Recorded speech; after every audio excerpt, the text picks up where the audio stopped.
Yes. Oh, put him on. Hello, George. How are you? Not bad, thanks. Oh, really? When? Well, what's his name? Where is he? Uh-huh. Uh-huh. Yeah, I understand. Well, of course I'm busy. Since when has that got anything to do with it? I know. When can I see him? Fine. Now, don't thank me. I'll find a way to get even. Right, George. Right. We've been appointed by General Sessions to defend a man who confessed to a murder last night. Haven't we got enough work around here? Well, that's quite an honor, Ken. The court only appoints the best on a first-degree murder charge. I know that. Congratulations, Dad. A man's in the tombs. You wouldn't care to come along and have a talk with him with me, would you? Yeah, I'd care very much to. I've got to be back here by 3. We'd better go now.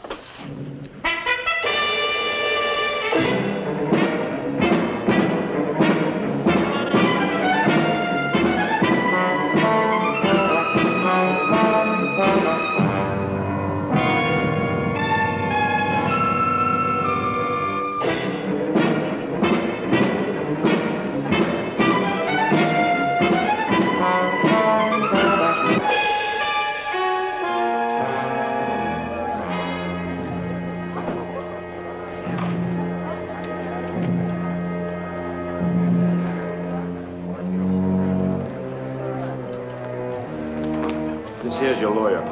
Take all the time you like. Thank you. Mr. Clinton, I'm Lawrence Preston, and this is my associate, Kenneth Preston. We've been appointed your attorneys by the court. Won't you sit down?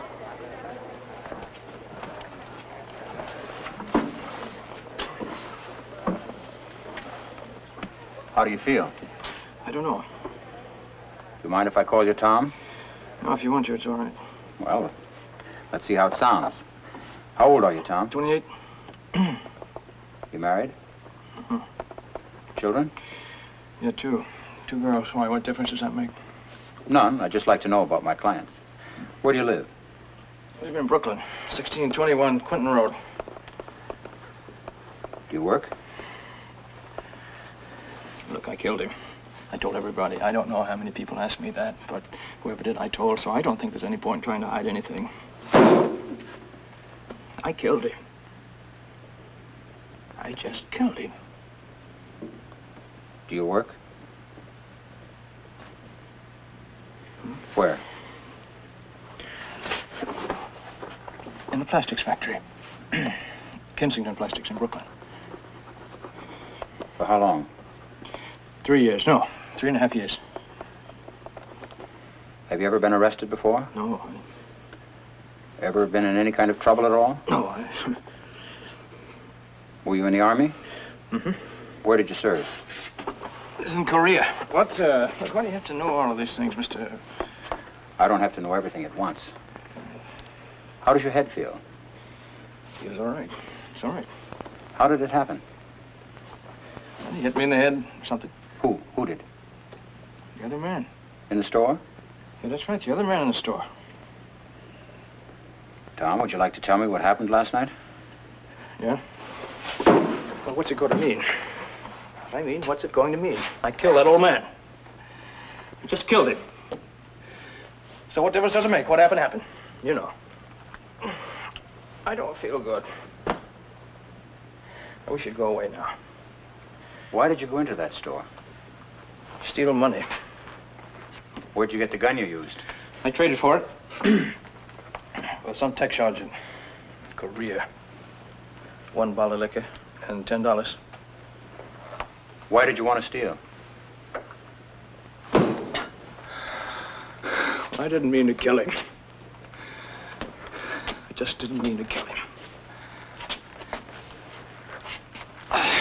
He was standing there. Where? Behind the counter. He was taking some money out of the cash register, see? For me. He was taking out for me. He was shaking. I never shot anybody before. I used to tell that I did. But I'm just lying to my buddies. You know how that is. But I didn't.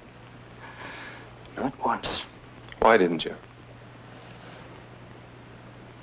Because it's against God. What made you shoot the man last night? Well, because he jumped on me. Hit me in the head with something, this other man, and it made the gun go off. And, it just went off. Killed the old man. Were you knocked unconscious? Yeah. How long were you unconscious? I don't know. I don't know. Policeman poured water on me. Tom, I have to tell you this. You'll be indicted for first-degree murder. Although the killing seems to have been accidental and not premeditated, it was done by you while you were committing a felony, armed robbery. That automatically makes it what we call a felony murder. It's a first-degree murder. Yes, sir? But I didn't mean to do it. I know you didn't, Tom, but intent has nothing to do with it. Well, what will they do to me? I don't think you need to be concerned with that now. I guess they'll probably electrocute me. Well, we've a long way to go and a lot to do. I don't think there's any need to discuss that. I think a doctor ought to look at you. No, it's all right. Just cold in here. Is she cold? Guard! Tom, have faith. We'll do the very best we can. Yes, sir. I know that. I know it. Thank you. Please take me out of here. Wait a minute. What was his name? Wien. Adolf Wien. Adolf Wien? You know I'm sorry for what I did.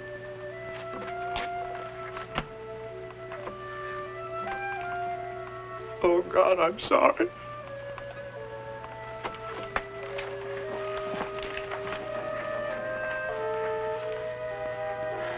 Never let it be said they'd be nice enough to present us with an easy one. As if it weren't tough enough for him, he turns out to be an addict. Oh, so that's what it was. Yes, he's been on something a long time. Morphine, maybe, I don't know. I saw it the moment he walked in. That trembling and being cold in a stuffy room. He was beginning to have cramps. Those are the first stages of withdrawal. He's going to have 3 or 4 days he'll never forget.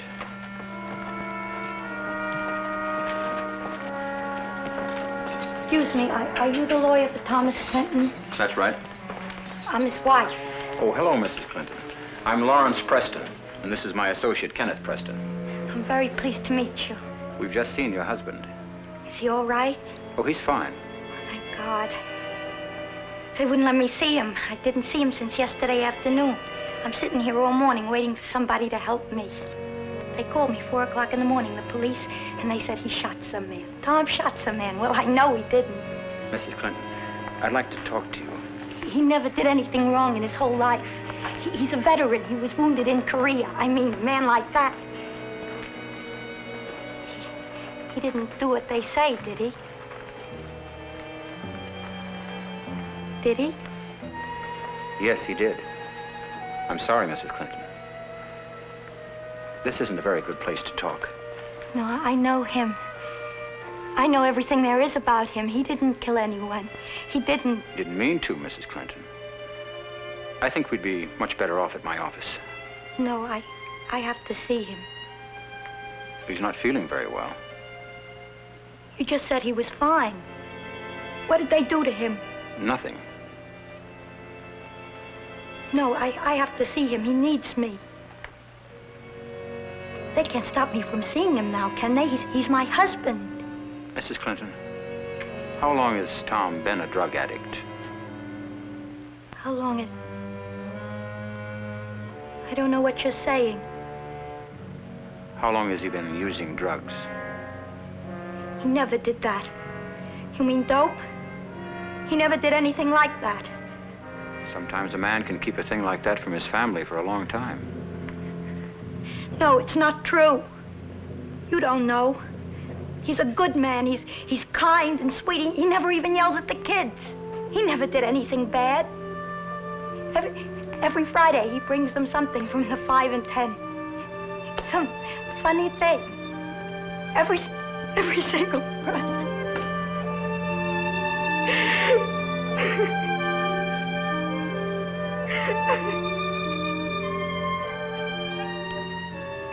Arrange to have her see him for a few minutes. And then take her home. We can talk to her tomorrow. I'll see you at the office.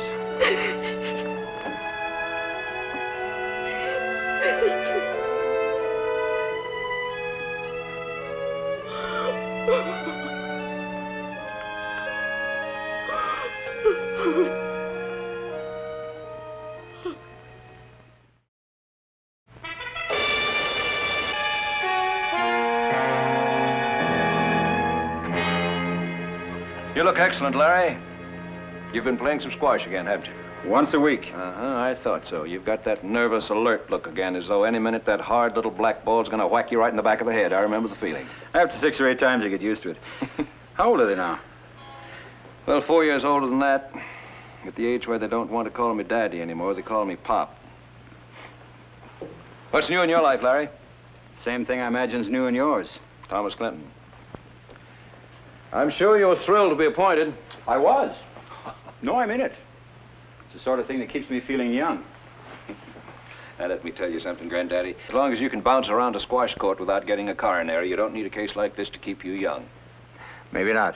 Maybe it's because I enjoy locking horns in court with you. I consider it an honor, sincerely. What can I do for you? I've just been to see Clinton. He's a most pathetic young man. Did you know he was an addict? I got his medical report just a little while ago. He's on morphine. He says he was hooked in an Army hospital when he was wounded in Korea. Why don't these kids go to the Army for help when they find out what's happened to them? I don't know. Maybe it's because they're afraid. A shame. Any previous arrests? No. What are you going for, John? First degree. Couldn't be more clear cut. Well, I guess I'll have to figure out a way to make you look like a monster to the jury. See you in court. See you in court.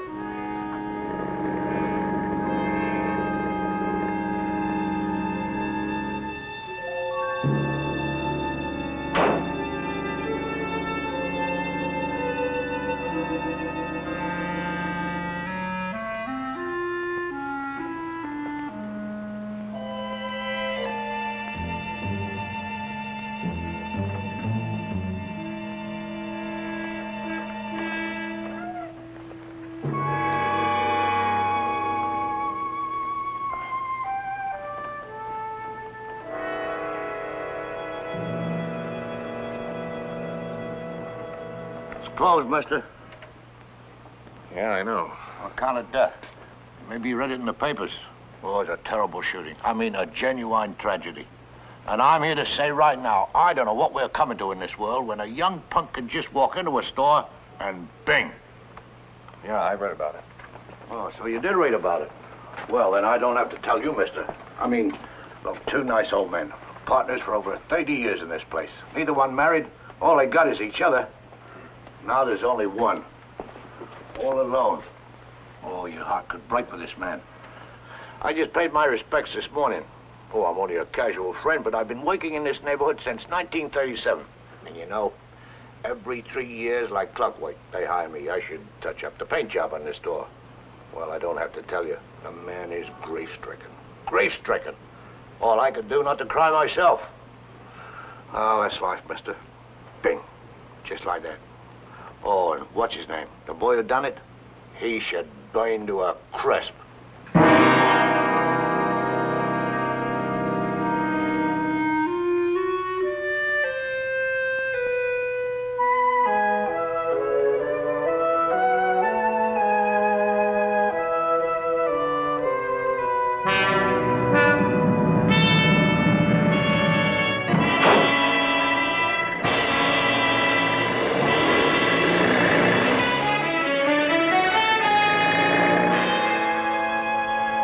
Why didn't you telephone? Oh, I was afraid you'd hang up on me. Well, you think I'd hang up on you? Well, maybe. Well, what's it all about? Well, it's about Thomas Clinton. I don't believe he's guilty. Why not? Well, I don't know. He doesn't seem guilty. Is that all? Well, more or less. He says he's guilty. Oh, I know he does, but he was in a highly nervous condition when he went into that store. It was his first robbery. He was probably under the influence of drugs. It would have been hard for him to know exactly what happened in there. Ken. He was unconscious and falling to the ground the moment his gun fired. Ken, you're letting yourself be moved by sentiment. I'd be delighted if Clinton weren't guilty. But he is, and we both know it. Don't you think there's one chance in 100 he's innocent? No. In 1,000? Ken, you're talking like a kid. The law doesn't involve itself with the odds. This isn't a crap game. The law says guilt must be established beyond a reasonable doubt, and I think in this case it is. Well, I don't care what the law says. If there's one chance in 1,000 that he's not guilty, then we ought to try for that. Ken, couldn't you wait until the morning on this? I've had a pretty rough day, and I'm going to have another one tomorrow. I think it's utterly ridiculous of you to drive all the way out to Scarsdale just to give me a college pep talk on my duty to my clients.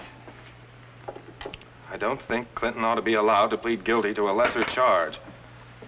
Why not? Go ahead. I'll listen, counselor. Either he committed this murder or he didn't. If he didn't, then he should go free. If he did, then he should be punished for it as the law demands. I see. Everything is neatly black or white, isn't it? Well, maybe. It's a cheat against Clinton and a cheat against the people for you to go to the district attorney and try and make a deal. What's a deal got to do with the law? Just the words you have to use to make it happen are wrong. You give my man a break, and I'll have him plead guilty to a lesser charge, and then you can save the trouble and expense of having a trial. Well, that's dishonest. I'll ignore that. Let me ask you a question. Do you believe in capital punishment? No, I don't. If your way is the proper way, and if Clinton is guilty of murder, which he obviously is, then the state will put him to death. I want to try and save his life. That's why I want to get the charge reduced. Yeah, but that's cheating the law. I don't believe in capital punishment, but at the moment that happens to be the law. The law is all we have to live by, right or wrong. All right, Ken. You stick by your principles as you see fit, but don't ask me to. And don't ask Thomas Clinton to either. He'd rather stay alive. Trying to have that charge reduced is just the same as giving up, because it's admitting that he's guilty. Ken, I'm tired. Look, we're talking about a man's life here, Dad. Now, just you listen to me for a minute. Don't you dare tell me what we're dealing with. I've been juggling men's lives since before you were born. I've learned how to try to save them, and I've learned what it feels like to have them slip through my fingers. I don't need any advice from you on that subject. And what's more, you're not equipped to give it. Not until you've learned how to stand up in court and keep a man alive by your wits and your experience. You don't know anything, and you've got a long way to go before you do. So you just keep your mouth shut and listen and learn. Because someday you'll be on your own, and when you are, you better know what you're doing. Now, you just hop in that little car of yours and drive on back home and think about it. Good night. What do you base it on, Larry? Just the fact that he served his country well and we thanked him by getting him hooked on morphine? That's part of it. Well, that happened to quite a few soldiers. Most of them didn't go out and kill anybody. Well, that's like saying mercy should never be shown a sinner because there's so many good people on earth. Look, John, this is his first offense. He's a decent young man. He's got a wife and family, and he does his best to take care of them. This boy's not a gunman. Well, now, let's not call him a boy. He's 28 years old. All right, but what's most important is he didn't plan to kill. He didn't mean to, and he didn't want to. If why we have a law to cover felony murder. I don't have to tell you these things, Larry. You know them better than I do. All right, John, what do you want me to do? Figure out some legitimate excuse for you? Here's your chance to save the taxpayers some money. That you can't be criticized for. There's no need to be sarcastic. There's no need to be genteel. Yes? We're talking about a man's life. You can do your job without becoming an avenging angel, John. Let him sit for as many years as you can get, but don't destroy him. Please, he's not a killer. But he killed. Didn't he? Who does it serve if he's killed in return? It serves the law. I'm sorry to be so rigid about this, Larry, but it happens to be something I believe in. I can't reduce the charge for you because I believe I'd be doing wrong if I did. If you were sitting behind this desk, what would you do? Thanks, John. Just a minute. Larry, after all these years, you still haven't gotten over being personally affected by the sad ones, have you? Oh, boy. It's a good thing you're not a doctor.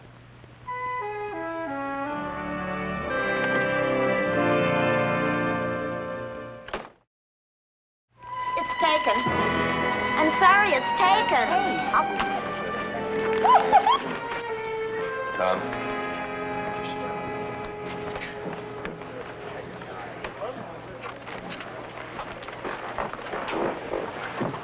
Well? All rise.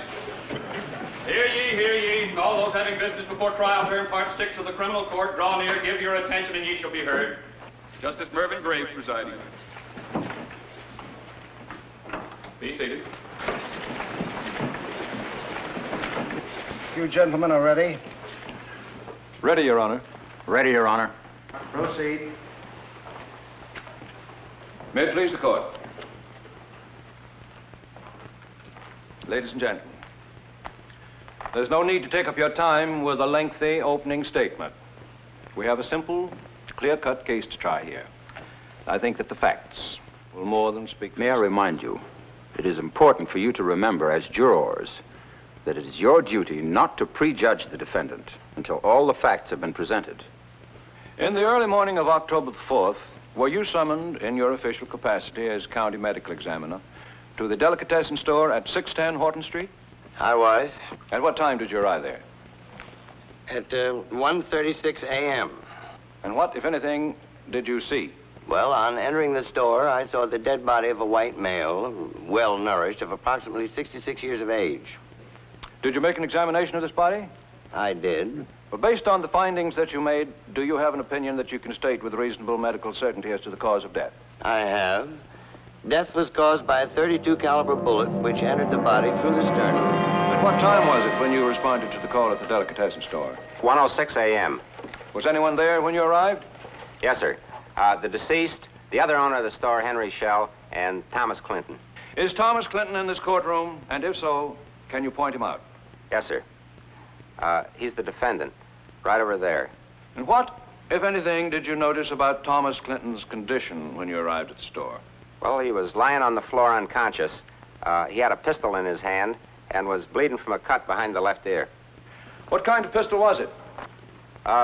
Luger type, .32 caliber. It had Chinese markings on the barrel. Is this the pistol?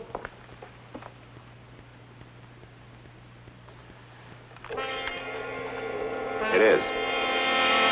By using standard ballistics procedure, I fired the pistol marked Exhibit A 12 times. Now, the bullets were retrieved and compared by photomicrograph to the bullet found in Mr. Ween's body.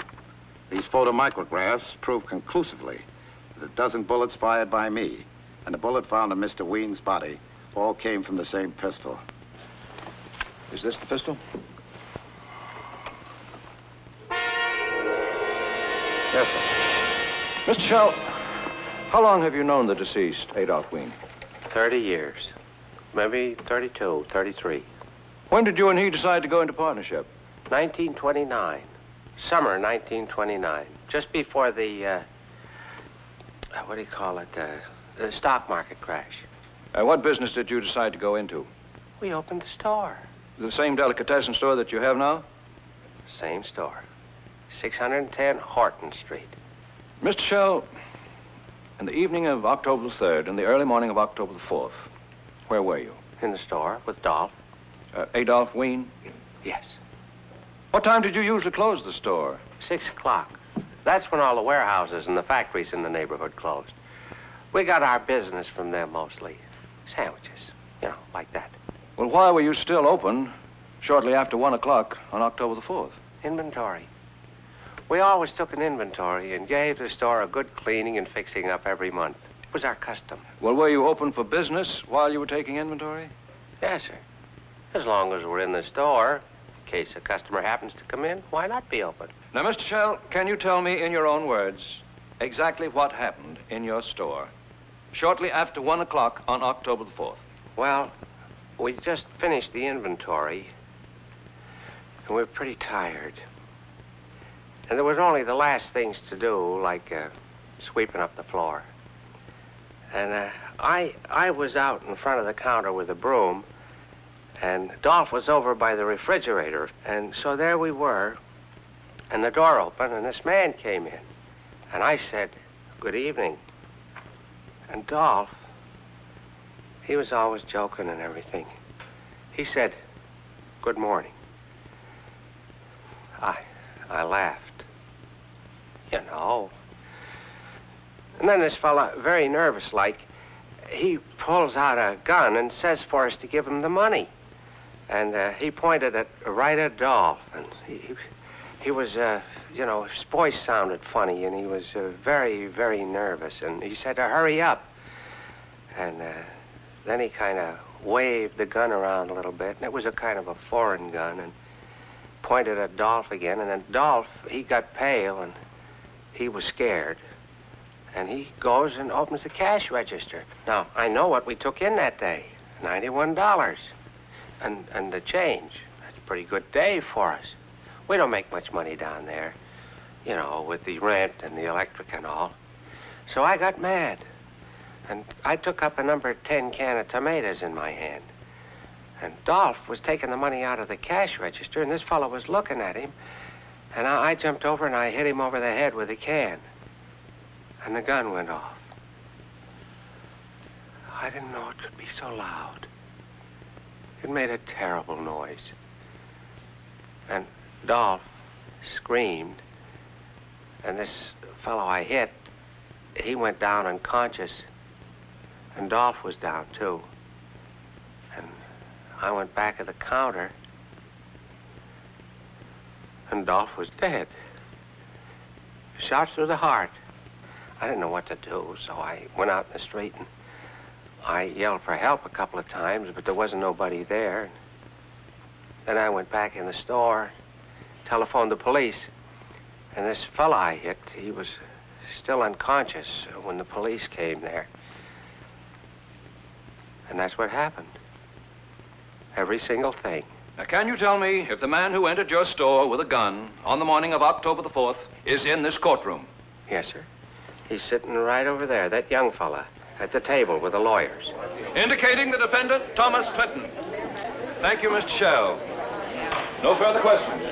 I think this is a good time to recess. I caution the jury not to discuss this case either among yourselves or with anyone else, or to form any opinions until you have heard all the testimony. Court is recessed until tomorrow morning at 10:30.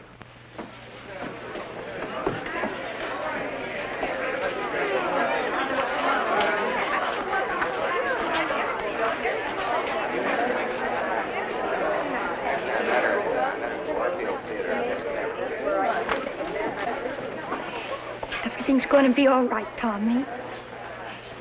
You'll see. The kids and me, we pray for you every day. I miss them. I miss them. Please. Please, take me out of here.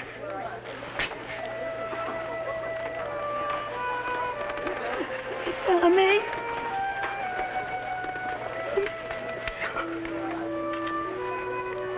He's fine, Mrs. Clinton. He's really holding very well.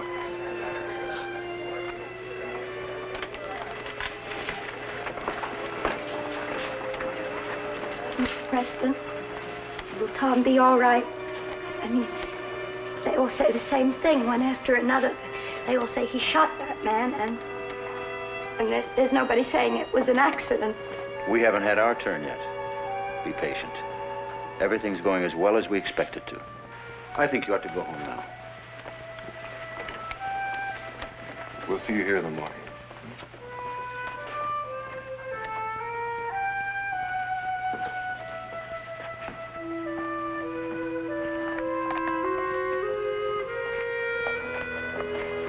Why don't you tell the woman the truth? He hasn't got a chance. It's not fair. She isn't ready for the truth yet. Maybe I can mislead her into getting one more night's sleep. I've got some work to do back at the office on that deportation case. I don't believe the partner's testimony. Why not? I don't know. He was too sincere. I just don't believe him, that's all. Well, I did, and so did everyone else here. Ken, I know how eager you are to help win this one, but you can't read things into honest testimony that aren't there. It serves no purpose. How do you know it's honest? I don't know anything. I assume what seems logical is the truth. What are you going to do tomorrow? Well, I'll tell you what I'm going to do. I'm going to waive cross-examination, and then I'm going to parade our character witnesses onto the stand. I'm going to fight to convince the jury to recommend mercy if the judge instructs them that they may. That's our only chance to save Clinton's life. You're not giving your client your best. If you weren't grown up, I'd crack you across the face for that. I'm giving Clinton everything that's in me, and that happens to be a lot. This may sound like colossal ego, Ken, but I pray you end up with as much.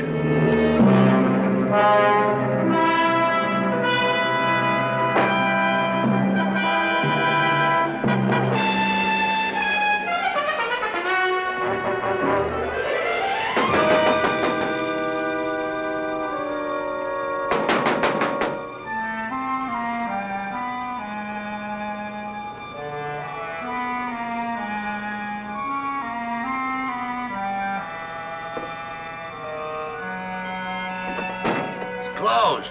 Couldn't you understand me? I'm all the way up on the ladder. I'm sorry to bother you. I just want to come in and look around. What do you think this is, a museum or something? It's a delicatessen and it's closed. It's important to me. I'll only be a minute or two.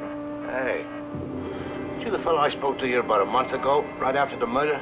That's right. I thought so. You know, you had a familiar look, and I clicked right away with a familiar look. I inherited that from my father. Click, right away. Come in. So, how are you? Oh, I'm all right, thanks. You know, you seem to be pretty interested in this store. You got it in your mind to buy it or something? If I had a feeling for cold cuts, I might be interested myself. But I'm born a painter, and a painter I'll die. But you know, this place ain't a bad buy, though, I'll tell you. Look, 3 weeks ago, fresh plastered and painted. And look at the workmanship. I'm touching up on account he got in a new light fixture. And the electrician, a first-class slob, he ruined the ceiling here. Well, I was surprised to get it, though, because I just did the place 11 months ago. But I suppose with the insurance money and all... What insurance money is that? Partners insurance. What do you think? You know, partners insure each other's lives. One dies, the other gets the money. How do you like that? Open your mouth and in steps the devil. Oh, we was just talking about you, Henry, me and this gentleman here. Henry, this is, I didn't get your name. We know each other. You do? Hey, why did you say you know Henry? I was telling him about the store, Henry. You know, maybe he's a prospective buyer. What do I know? What do you want here? I just dropped in to look at the store. If you've seen it, I'd appreciate it if you'd leave. Hey, Henry, what's the matter with you? What kind of manners is that? He's one of the lawyers who's trying to free Dolph's murderer. No. How am I supposed to know that? Well, I guess everyone's entitled to a lawyer.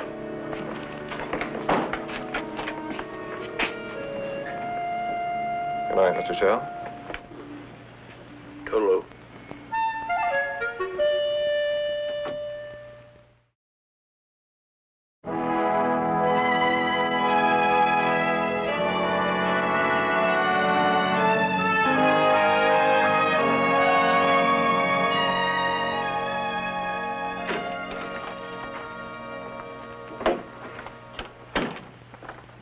Good morning. Good morning. I called you last night. Yes, I know. I said you were asleep. You weren't, were you? No, I was awake. I thought it was important. I had some thinking to do about my relationship to my junior partner. Did you reach any conclusions? I'm not sure whether I did or not. This is a very complex arrangement for me at this stage of my life. Maybe I'm too tough on you, and maybe I'm not tough enough. I don't know. You're having it a lot easier than I did at your age, and I don't know whether or not that's good for your character. Could we discuss my character when this trial is over? Even though you're my son, sometimes you're nothing more than a fresh kid. It's 10:20. All right. What did you call me about? I walked over to the delicatessen store last night. There was a man painting there, and just by chance, Henry Shell walked in. My being there upset him very much. Go on. I found out two things about Mr. Henry Shell last night. First, he had an insurance policy on his partner's life. I checked the amount this morning. He received $10,000 1 week after the murder. Yes, I know about the insurance. What else? Second, he had the store painted and plastered as soon as he got the money. It had just been done 11 months before, and they usually waited 3 years. And what does all this mean to you? Insurance money means that Shell could have had a motive for killing his partner. Oh, that's a pretty far-fetched idea, Ken. They were lifelong friends. He still could have had a motive. And what has painting the store got to do with this? Well, I don't know, but why should he have had it done so quickly? I wouldn't know. That's what I'd like to find out. There could be all kinds of reasons. Maybe somebody else was in there that night. Maybe there were marks on the walls that could have shown something or other. What kind of marks? Oh, I don't know.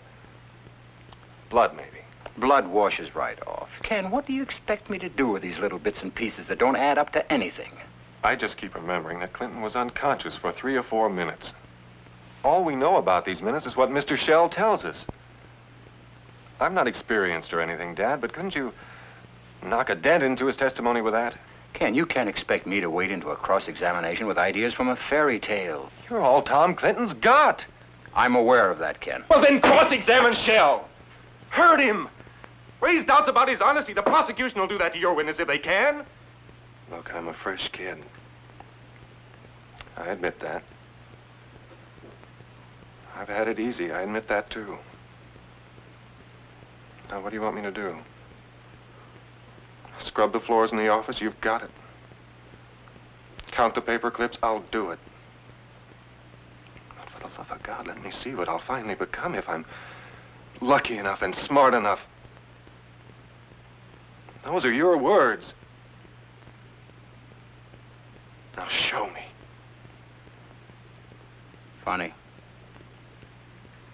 I suddenly feel a lot older than I am. Seems as though somewhere back in the last century, I might have said to my boss what you just said to me.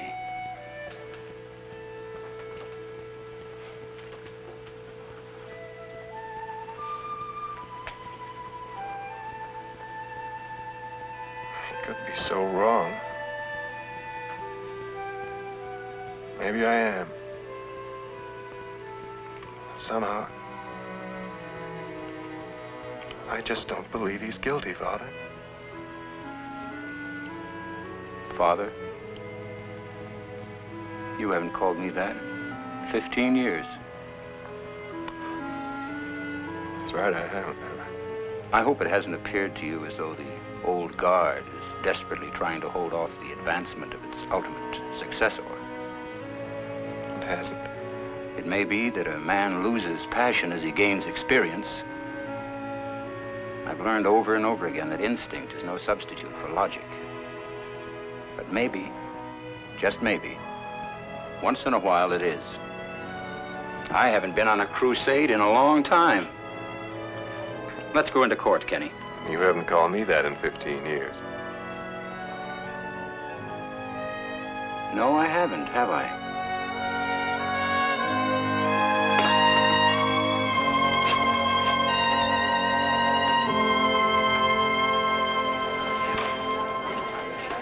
Tom. How do you feel? Oh, don't even think about how I feel. All right, I guess. Tom, up to now, I've thought our only chance to save your life was to try to win a recommendation for mercy. If we got it, that could mean a parole after 30 years. Now, maybe we can do better than that. A few facts have been dug up. And I want to see if they can be used. They're not much, and they may hurt our appeal for mercy very seriously. You'll be taking a tremendous gamble if you let me go ahead. It's your life we're dealing with. What do I do? What have I got to lose?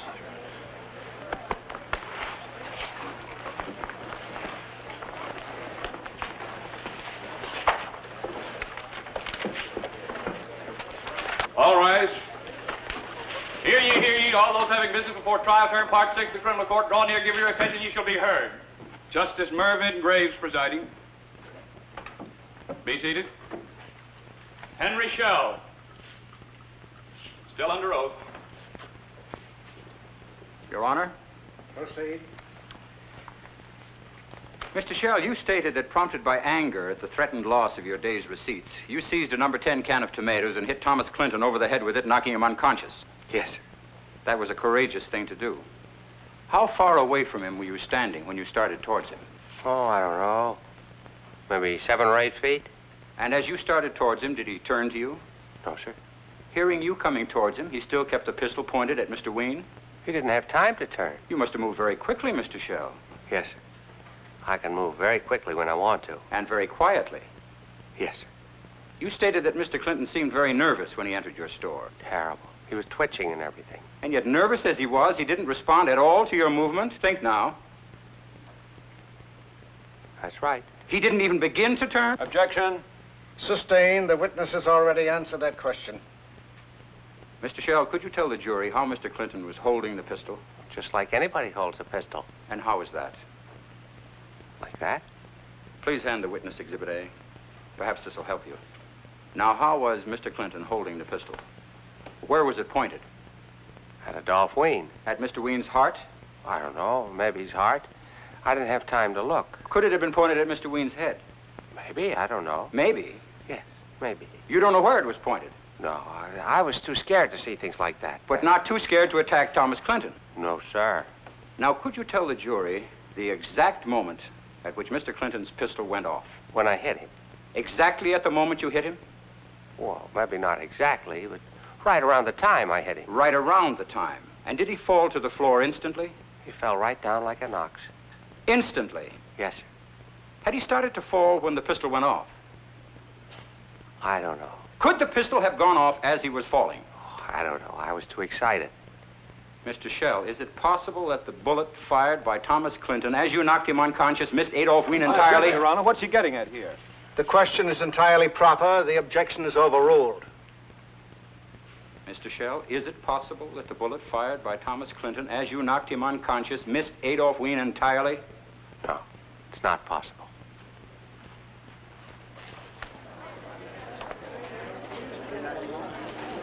I don't think this is getting us anywhere. I know. You don't recall a thing... One moment, please, Your Honor. You don't recall a thing at all until the policeman brought you around. No, sir. Absolutely nothing? No, sir. Nothing. In which direction did Mr. Clinton fall? Backwards. And he landed on his back, unconscious. Yes, sir. And then you stated that after discovering Mr. Ween to be dead, you ran out into the street to call for help, and then you ran back into the store to use the telephone. Yes, sir. How much time elapsed between the firing of the shot and the time you picked up the telephone? Well, I don't know. Well, approximately. Well, maybe 1 minute. And how much time elapsed before the policeman arrived? Maybe 3 minutes. And so approximately 4 minutes elapsed between the firing of the shot and the time the policeman arrived. Yes, sir. And when the policeman arrived, the pistol was still in the right hand of the unconscious Mr. Clinton. Yes, sir. Now, can you tell me why for 4 full minutes you left a loaded pistol in the hand of the man who you say shot and killed Adolph Ween? Objection. I don't see what's wrong with that. You may answer the question. I don't know. I don't remember. Well, at any moment, the dangerous killer lying there on your floor could have regained consciousness, could he not? I don't know. Oh, come now, Mr. Shell. He might have regained consciousness, isn't that so? Yes. Then can you tell us why you didn't remove the pistol from his hand? I don't know. I don't know. I just didn't think of it. I was mixed up. You didn't think of it? Is it possible, Mr. Shell? Now think hard. Is it possible that you did remove the pistol from his hand and then put it back again? I object, Your Honor. Mr. Preston, is this line of questioning subject to connection? It is, Your Honor. Very well, you may continue. Objection overruled. Exception. Noted. Mr. Shell? No, I never touched that gun. Had you ever met Thomas Clinton, the defendant, before the morning of October 4th? No, sir. And did he attempt to harm you physically in any way on that morning? No. And did you know that Thomas Clinton has a wife and 2 small children? I object. This is totally irrelevant. Sustained. The jury will disregard it. You know better than that, Mr. Preston. I apologize, Your Honor. Mr. Shell, were you the beneficiary of your partner's life insurance? Yes. For how much was he insured? We insured each other's lives for $10,000. And have you collected the money? Yes. And did you have your store painted and plastered immediately thereafter? Yes. How often did you usually have this done? Every 3 years? And yet it had been done only 11 months before, isn't that so? Yes. Tell the court why you had your store painted and plastered after only 11 months. It was dirty and I had the money. Is that all? Yes. Were there holes in the plaster? Oh, yes. It was an old building. There's always holes in the plaster. Was there one hole in particular that disturbed you? No, they all bothered me. This hole would have been in the ceiling near the area of the cash register. Did that hole bother you more than the others? No. Then there was a hole in the ceiling over the cash register. Well, I guess so. There were a lot of holes. I'm asking you about a particular hole. Well, I told you, I don't know. The ceiling was full of cracks and holes. That building is over 50 years old. And when you went out into the street, how many times did you call for help? Oh, I don't know. 5 or 10. As loud as you could? Oh, yes. Very loud. And no one answered? Well, no, how could they? Nobody lives there. Did anyone hear the shots? No. Nobody heard either shot. No. How could they hear them? I told you, nobody lives there. I had to telephone the police. Then there were 2 shots. Am I correct, Mr. Shell? I am correct, am I not, Mr. Shell? Witness is directed to answer the question. That's all right, Your Honor. Mr. Shell, was there one particular hole in the ceiling that bothered you more than the others? Yes. And was it a hole made by a bullet? Yes. And was the hole made by the bullet fired from Thomas Clinton's pistol that missed Adolph Wien completely? There was a second shot, Mr. Shell, am I right? And was it fired by you? I don't know why I did it. I don't know why. Dolph was my dear, dear friend. 30 years. For a few dollars. For just a few dollars. Oh, my God.